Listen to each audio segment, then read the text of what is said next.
Bon, tu les as butés tous les deux, qu'est-ce que tu fais? Je me rassois, puis je finis mon dîner. Ah, Mike, tu te fous de ma gueule. Tu laisses simplement retomber le bras, et ensuite tu lâches ton pétard. Tout le monde croira que tu l'as encore. Ouais, c'est seulement les yeux qu'on regardera, Mike. Alors tu fous le camp en marchant vite, mais surtout sans courir. Et ne regarde personne dans les yeux, mais ne détourne pas le regard. En tout cas, c'est une grande gueule. Ah ouais, mais de quelle race c'est quoi comme requin? Un requin-tigre. Un quoi? Mais qu'est-ce que c'est que ce rayon de morsure à la gorge? Regarde-moi un peu cette valise. Ce que je veux vous dire, c'est que ce genre... Non, mais écoutez-moi, je vous dis, écoutez-moi. On va l'employer. Vous allez faire un boulot remarquable. Pour l'instant, tu passes, Billy. Serre-moi, serre-moi. Oh, mais... Serre-moi. Serre-moi. Hein? Serre-moi. Mais tu n'as pas encore misé, Martini. Je veux pas te servir. Je pour mise Dieu. 10 cents. Hein? Et je mets 10 cents. Bon, d'accord. Ok, vas-y, on est clair. À 20. Non. Prends ton Ah fric. non. C'est pas ça. C'est 10, 11, 12, 13. Le voyant rouge s'allume. Monsieur Callahan, Oui. est-ce que nous avons encore des électrodes G12 en stock? Dans le magasin. Bien. Essayons le surpasseur zone 1. 1, 10. Correct.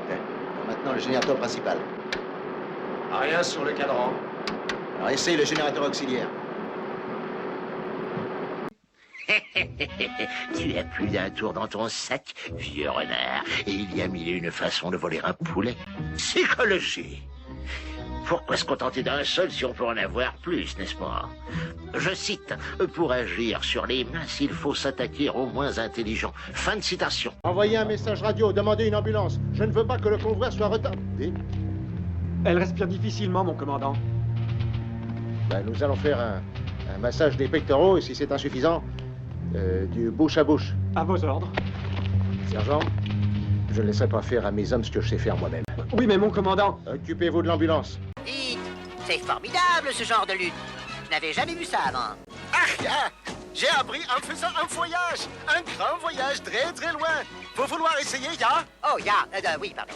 C'est très humble. Vous vous servez de la force de l'adversaire pour le vaincre.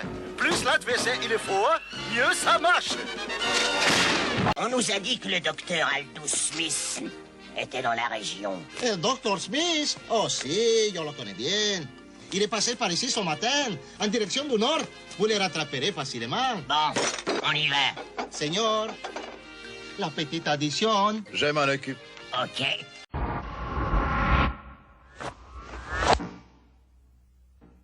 Tu crois que tu vas me mettre hors du cadre, hein? Non. Tu l'as travaillé ce coup-là. Tiens, je t'en envoie une facile. Dis donc, ça doit faire un bout de temps que ce machin est dans la glace. Ouais. L'effet éventail des rétroradiations l'a fait remonter. Mais le processus est lent, pratiquement insensible. Moi, je dirais que l'enveloppe de glace qui l'entoure a au moins 100 000 ans. Chef, où êtes-vous? Voici votre mission secrète, Gadget. Mad a encore décidé de passer à l'attaque. Il veut détruire les gadgets de Gadget. Mettez fin à ce complot. Il faut protéger les gadgets à tout prix. Ce message s'autodétruira après lecture. Encore ce sacré Mad. Vous devriez vérifier le bon fonctionnement de vos gadgets. La moindre panne peut être fatale. Vous inquiétez pas, chef. Mes gadgets se portent aussi bien que vous. Ça m'aurait étonné qu'il ne fasse pas encore une bêtise. Alors, nous n'avons toujours aucune nouvelle à son sujet. Hélas, non, madame. Nous faisons paraître des annonces chaque semaine, mais le peu de réponses que nous recevons ne fait pas progresser nos recherches. Il est peut-être que personne ne nous répond parce que l'enfant est mort. Mais non, ne vous découragez pas, madame. Je suis persuadé que M. Richard est en vie quelque part. Il faut continuer les recherches. On réagit selon ses moyens. Ces moyens, si j'étais le tueur, c'est vous que je tuerais ensuite. Ah. J'ai dit si. Si. Mais dites donc, s'il y a un tueur professionnel ici, c'est certainement pas moi, c'est elle. Qui dit que j'ai tué? On ne fait pas chanter les innocents. Vous avez eu combien de maris? Les miens ou ceux des autres? Les vôtres. 5. 5. Seulement 5. Bonjour, inspecteur. Vous êtes la deuxième équipe? Non, on est la première. Ouais, et on nous possédera pas avec une banane dans le pot d'échappement, nous. On nous possédera pas avec une banane, pauvre mec. Et c'est là qu'on était ce matin. Quoi? Ah oui, Follet était là-bas, juste devant la maison de Maitland. Vous avez l'adresse de cet entrepôt quelque part? Le poivreau, t'es plutôt embrumé de la cervelle. Ce laveur de crottane me décrochera pas en 1000 lancers. 3 lancers lui suffiront amplement. J'adore les épreuves d'adresse. C'est vrai, chérie? Moi aussi, j'adore ça. Eh, toi, paysan, qu'est-ce que t'en penses? T'as la trouille? Pas de vous, en tout cas. On va organiser ça derrière la voie de chemin de fer, on sera plus en sécurité. Ça va? Allez, venez avec moi, les gars. Et bien, toi, qu'on me répare le bateau et qu'on n'en parle plus, hein? Parlons-en au contraire. Il transporte un tonneau de potions magiques pour le village des irréductibles bretons. Je les ai entendus. Il faut prévenir nos chefs en Bretagne. Attention! Général Motus, j'ai encore de mauvaises nouvelles. Encore? Qu'est-ce que c'est? Les Gaulois ont réussi à échapper aux patrouilles. Dominé. Parle. Immense, terrible. Ils peuvent faire une planète. Ah oui, des villes nouvelles, des maisons à la campagne, une femme fidèle à vos côtés et des enfants jouant à vos pieds. Et au-dessus de tout cela, flottant dans la brise printanière, le drapeau de la Fédération. Charmant. Enclenché. Oui, maître. Nous en discuterons plus tard. Les théories spécialisées, il est absolument établi que l'Union soviétique aura des boxeurs professionnels. Monsieur, plus de questions. Vous verrez cela à la conférence de presse. Où aura lieu le match? Comment expliquez-vous sa monstrueuse puissance? C'est un Popeye. Une démonstration? Oui, avec plaisir. Merci. Chez un poids lourd normal, l'impact d'un coup de poing est à peu près 100 kg de pression par centimètre carré. Faut qu'il y ait les poissons, les Nous sommes dans l'armée maintenant. Silence! Faites rire! Vous êtes dans l'armée maintenant! C'est ce que je viens de dire. En rang et que ça saute!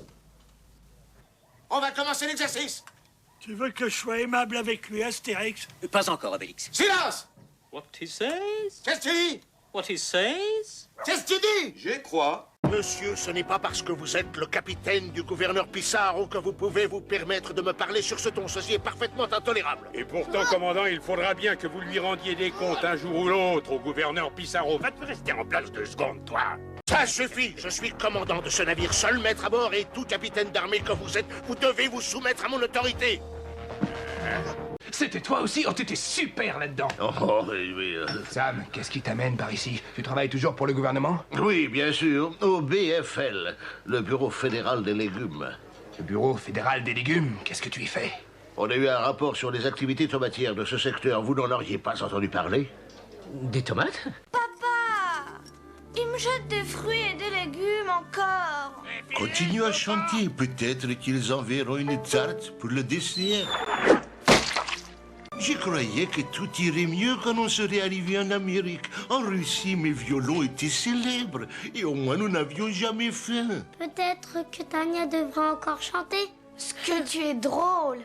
Extrêmement intéressant. Bonjour. Et je me présente Boniface de Rat. Qui est-il pour ton service, fiston? Je suis à la recherche de ma famille. Ah, tu pouvais pas mieux tomber, fiston. Je sais exactement où ils sont. Viens avec moi. Madame Thompson? Oui? Je m'appelle McCabe, je suis le procureur général. Voici Derek Mitchell, il est mon suppléant. Pouvons-nous entrer? Qui est là, John? Oh, il ne s'agit que d'une enquête routinière. Ce ne sera pas très long. Oh, mais bien sûr. Ah non, je crois que c'est assez mince et assez riche, n'est-ce pas, monsieur Thompson? Vous savez, nous fêtons aujourd'hui notre 25e anniversaire de mariage. C'est un grand jour. Félicitations. Ne nous félicitez pas, on aurait dû divorcer il y a longtemps, mais ni elle ni moi ne voulions garder les gosses. Il faut pas l'écouter. Il y a personne qui adore les enfants tant que nous. Bon, mais maintenant, je vais faire des courses. Bonne idée. Je vais voir ce que fait ma fille. On va faire un tour au duty-free. Oui, bien sûr. Surveillez nos affaires. C'est Madame Stauffenberger, c'est à quoi elle échappe. Elle n'aurait sans doute jamais pu atteindre la table de toute façon.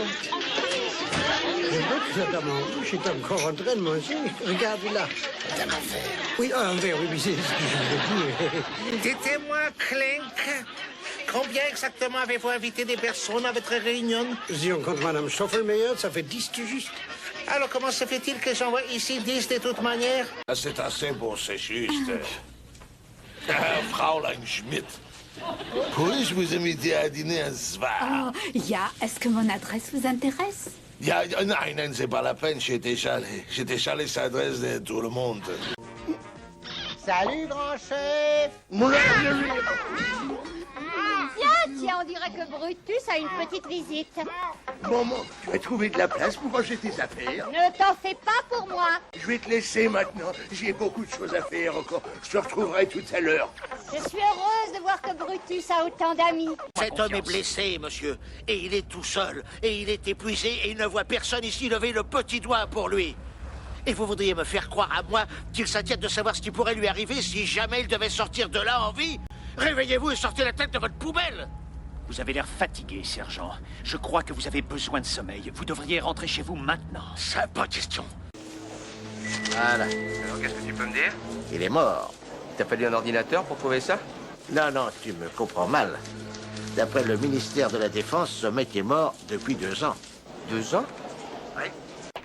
Quand vous voulez me voir, il vous suffit de décrocher le téléphone et de m'inviter à votre bureau.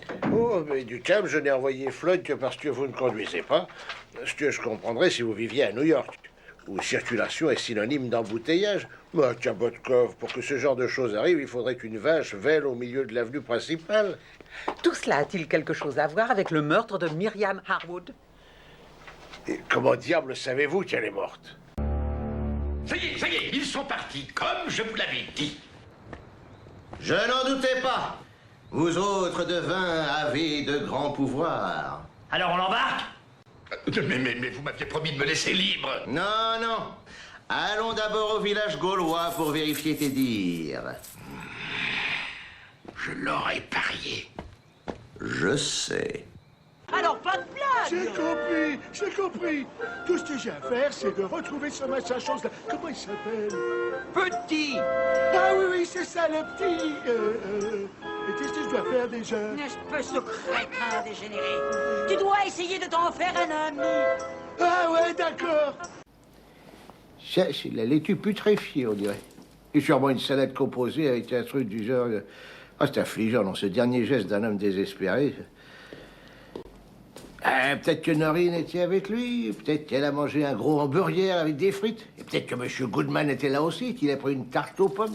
Eh oui, oui, ça commence à prendre tournure, tout ça. Attention, mesdames et messieurs, dernier appel avant le départ du train fantôme. Dépêchez-vous, dernier appel avant le départ du train fantôme. Je savais qu'il était bizarre, il payait jamais son téléphone, mais il avait toujours du fric pour aller danser. Il allait danser? Ouais, tous les soirs, dans un club, là, du côté du parc, ça s'appelle le Lunar Lounge. Je n'ai encore jamais réussi à comprendre pourquoi certaines personnes avaient un tel penchant pour l'autodestruction. Notre oiseau s'est enfui. Vous lui avez fait peur? Et à qui on a fait peur? À Madame Volkov. À propos, Von Petgus est son élève.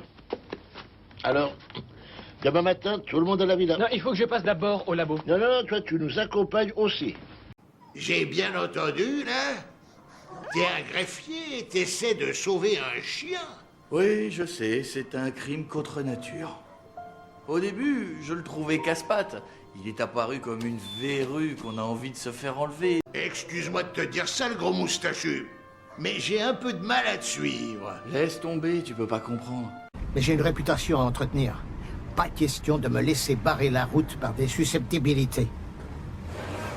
Si elle survit à son opération, elle pourra parler dès ce soir. Je veux que tu sois présent quand elle se réveillera de l'anesthésie. Et pour Bob, Bob Maples est trop vieux pour réagir au quart de tour. Vous logerez tous les deux dans ma suite.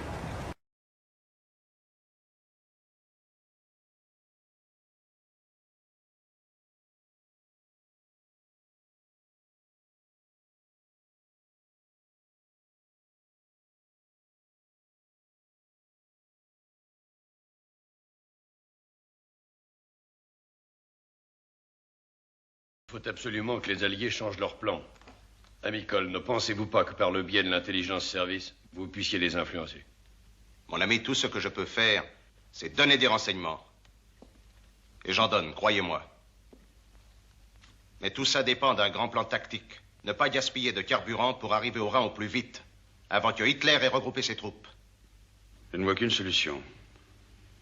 Partir pour Londres. Les deals du jour. Nicole. Ah non, ça c'est rien, c'est l'asiatique, ça va rigoler. Nicole, le petit orpheline française. Qu'est-ce qu'il dit? Orpheline. arrêtés sont arrivés à New York comme passagers clandestins, n'ayant ni passeport, ni visa, ni carte de débarquement. Oh, mon Dieu. Vit un véritable conte de fées grâce à notre journal. C'est ça, le conte de fées compte sur moi. Allez-y. Elle semble avoir trouvé l'amour auprès d'un séduisant gendarme italien. Oui, je connais, c'est la suite, je connais. Voilà, écoutez, vous allez me brûler tout ça avec ça. Ah, où sont les Italiens? In the event of your seeing him, communicate with us immediately at Whitehall 1212 or your local police. Hello, Scotland Yard? The man with his head on the side. Yes, the brain. Well, I have 5 of them standing in front of my shop right now. Où il est? 36. C'est lui? Oh, je serais certain.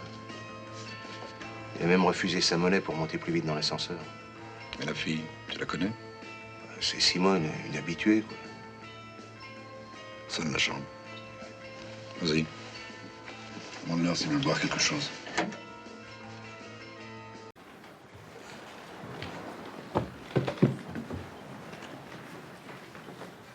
Oui, oh. Oh là là là là là là. Comment êtes-vous entré ici? Je vous suggère, monsieur Cobb, d'aller pondre un œuf. Monsieur Devlin, votre statut de journaliste de la presse tweed ne vous autorise pas à être grossier. Alors, vous me faites penser à une verrue de celluloïd sur un derrière de pickpocket. Problème de personnel, chef.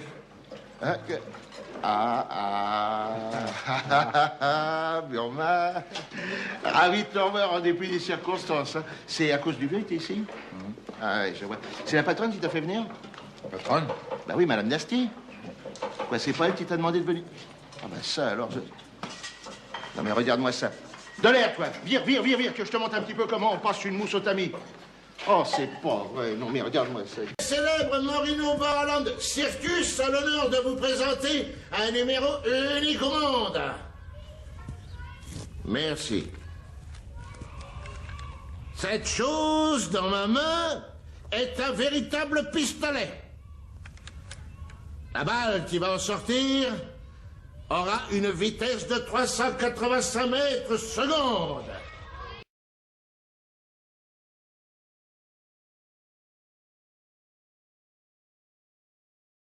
Oui, qui s'appelle La Loi et la Loi, où il jouait avec Joe Penny. Joe Penny, ça s'appelait Jake and the Fat Man, c'est-à-dire Jake et le gros, hein, et le gros bonhomme. Oui, le gros bonhomme, le gras gros bonhomme. Avec son bulldog anglais. Et il avait un bulldog, et c'était hallucinant parce qu'il avait pris du poids. Et sa voix, c'était en plus, je dirais, appesantie aussi. Et d'un seul coup, il était bon, ça avait du mal à passer dans tout ça. Et il ressemblait à son chien, c'était extraordinaire. Sur le plan de la comédie, c'était plus amusant à faire que Cannon. Dans Cannon, il était un peu monolithique. Hein. C'était bon, il fallait débiter le texte, mais il n'y avait pas beaucoup de nuances à donner. Dans La Loi, c'est la Loi, c'était déjà plus amusant parce qu'il faisait une espèce de procureur général, si mes souvenirs sont exacts. Et même son jeu avait complètement changé. Ah, son jeu avait changé. Bon, il avait pris à la fois de l'âge et de l'embonpoint, donc il prenait davantage le temps de s'amuser et de jouer. Bon.